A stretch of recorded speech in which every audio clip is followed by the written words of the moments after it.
आज मी काहीतरी जगावेगळंच केलं. जेव्हा मनाचं समाधानही हवं आहे आणि वर्कआउटही करायचं आहे, त्यावेळी अशा गोष्टी घडतात. ते काय पुढे तुम्हाला व्हिडिओमध्ये सांगते. पण त्याआधी ते सकाळी सकाळी मस्त तूप बनवायला घेतलं. मला खूप जण विचारतात की तुम्ही अनायला तूप कुठलं देता, तर मी इथे मस्त तिच्यासाठी होममेड तूप बनवत असते नेहमीच घरी.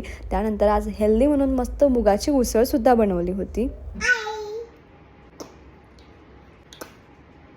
अच्छा, मम्माला कशी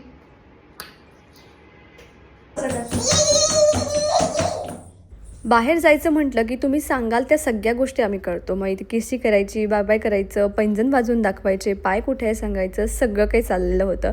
आज मस्त पहिले वडापाव खाल्ला, कारण बाहेर छान पाऊस पडला होता. तो शॉट घ्यायचा मी विसरली. पण काय ना, वडापाव आणि पाऊस हे एक इमोशन आहे आणि ते झालंच पाहिजे.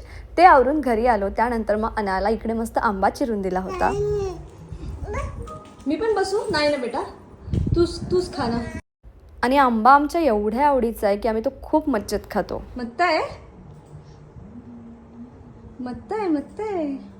आणि त्यानंतर हे जगावेगळं काम करायला मी गेली. पहिले जंकी खायचं आहे, पण आम्हाला मेंटेनही राहायचं आहे, म्हणून मग आम्ही पटापट जिम जातो. मस्त जिम गेली, तिकडे थोडंसं वर्कआउट केलं आणि त्यानंतर घरी येऊन अनायासाठी मस्त हेल्दी ब्रॉकलीचे पराठे बनवले, तिला डिनरमध्ये खायला दिलं आणि असं संपवला आमचा दिवस.